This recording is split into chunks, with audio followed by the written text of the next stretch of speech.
Good morning, students. Today we are moving to our next topic, which is the last topic of this chapter, that is expansion and contraction of circular flow, which is also known as injection and leakages. Okay, so what is expansion and contraction of circular flow?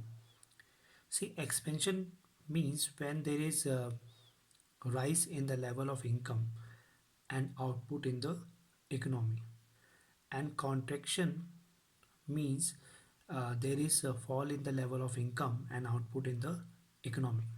So when expansion take place, we call it uh, injections, okay, and when contraction take place, we call it leakages, okay. Now let's find out the difference between the two. Leakages are withdrawal of money from the circular flow, okay. Um, when withdrawal of money take place in from the circular flow, when household firms they save part of their income, okay, and this is called leakage, okay. And they may be in form of tax payment, import, okay. And because of leakages there is decrease in the level of demand, okay, and this reduces the circular flow, okay. Now injection, it means introduction of money in the circular flow, okay. And this take place when household and firms they borrow uh, money, okay. This means they inject money in the circular flow, okay. And injection increase the flow, okay. And injection can take various forms like investment by the people, investment by the government, okay. uh, Exports, increase in the exports, so all these leads to injection, okay. Now let me explain the leakage and injections with a very easy example. See, we already have studied there is in two sector economy. There is household sector and producer sector. Okay. See, for example, producer sector, हमें पता है कि household sectors they are owner of factor services, और उसके बदले producer sector क्या होता है, household sector को factor पेमेंट करता है, ठीक है। अब यहाँ पे for example the factor payment which producer sector is paying to household is 10, okay.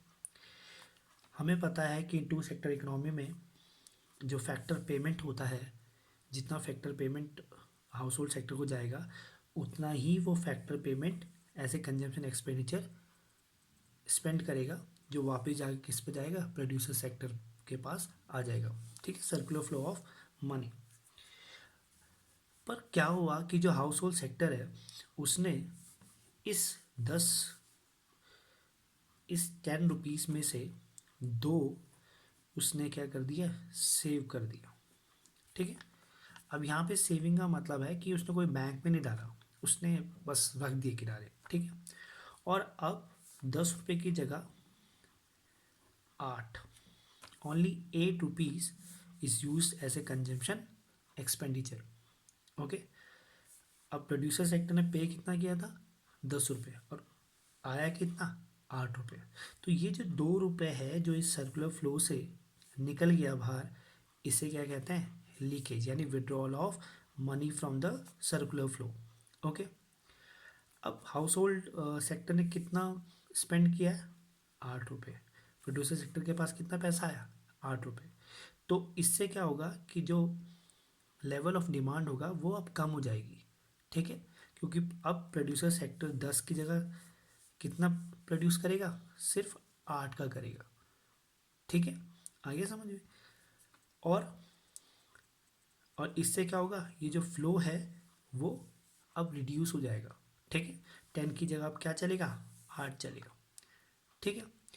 अब एक हम अनदर केस लेते हैं कि सपोज प्रोड्यूसर सेक्टर ने 10 रुपये हाउस होल्ड सेक्टर को दिए, ठीक। हाउस होल्ड सेक्टर के पास कितने पैसे हैं, 10 रुपये ऐसे फैक्टर पेमेंट।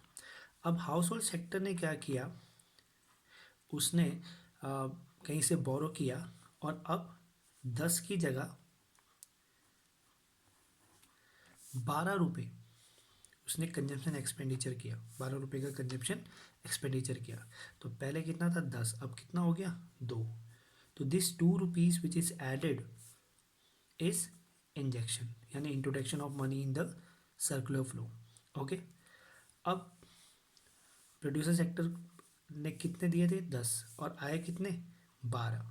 ठीक है, तो इससे क्या होगा, it will increase the level of demand.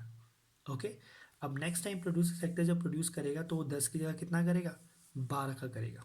ठीक है, तो इससे क्या होगा, ये जो फ्लो है वो अब इंक्रीज हो जाएगा। समझ में आ गया? So this is very good example to explain the difference between leakage and injection. Okay,